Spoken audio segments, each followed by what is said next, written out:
Welcome to footballgameplan.com, where football makes sense. I'm Henry Hunt, this is off the playbook. Bring you a 2011 NFL Draft special on the defensive end prospects. We're going to go through my list 1 through 10. Also take a look at some sleepers and some small school prospects that you want to keep an eye on. So let's just jump right into my list and see who I have number 1 on my draft board.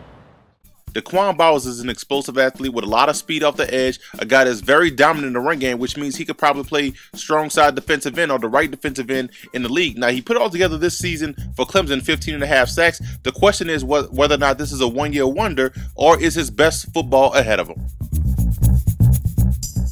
Ryan Kerrigan lives in the backfield. This is a guy that had double-digit sacks the last 2 seasons at Purdue, a guy that's active against the run, relentless in his pass rushing ability. You look at a guy that can get off blocks real well, uses his hands real well, so he's a tremendous playmaker. That's why I have him rated number 2.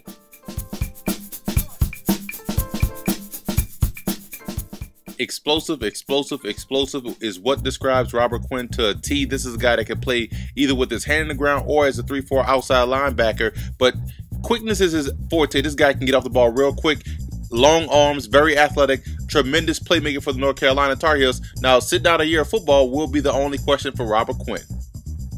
Cameron Jordan is a classic 5 technique in the 3-4 defense, but can also play the 7 technique in the 4-3. But here's a guy that understands gap responsibilities, very stout against the run, and should be a solid starter from day one.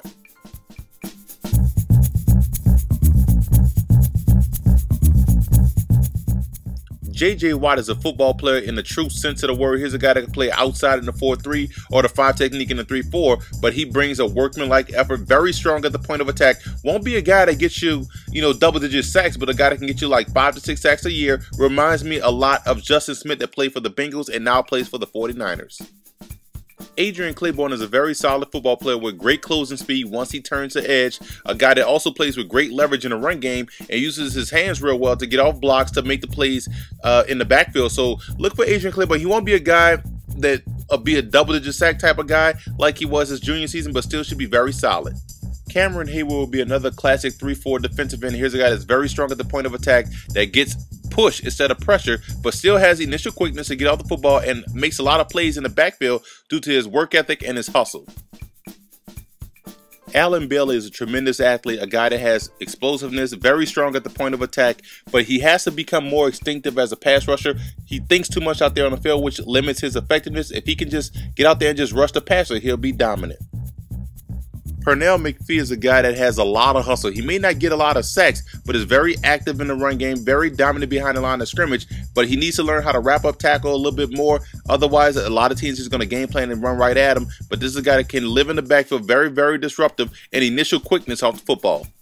Jabal Sheard is a guy that has tremendous wingspan, very, very agile as far as chasing runs down the line of scrimmage, a guy that dominates tight ends when they try to block him on the edge, so he controls the line of scrimmage. A guy that also is relentless in the pass rushing ability. Reminds me a lot of Ray Edwards for the Vikings. Now here's some other defensive end prospects that you want to keep an eye on. Ricky Elmore out of Arizona, a guy that has a lot of versatility, played both defensive end spots for the Wildcats.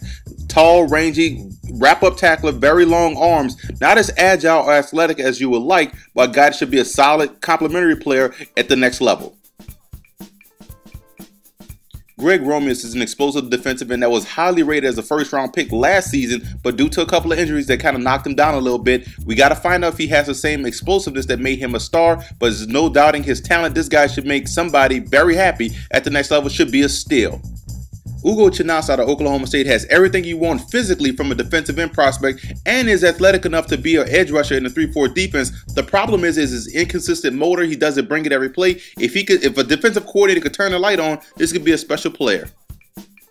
And here are some small school defensive end prospects that you want to check out. You have Michael Stover out of the College of William & Mary, a guy that lived in the backfield, 17 TFLs, a guy that was also voted second team All-Colonial Athletic Association, had a tremendous career for the Tribe. Now here's some other small college defensive end prospects. You look at Markel Carter, a guy with a lot of speed, should have a bright future at the next level. And some other defensive end prospects that you want to keep an eye on. Pierre Allen was a guy that was a dominant force in Nebraska, should bring that same type of intensity to any team in the league. For more draft prospect rankings, visit footballgameplan.com/draft, or to see more draft prospect videos, visit youtube.com/footballgameplan, and check out the Football Game Plan radio show Saturdays at blogtalkradio.com/footballgameplan, airing 11 a.m. Eastern Time.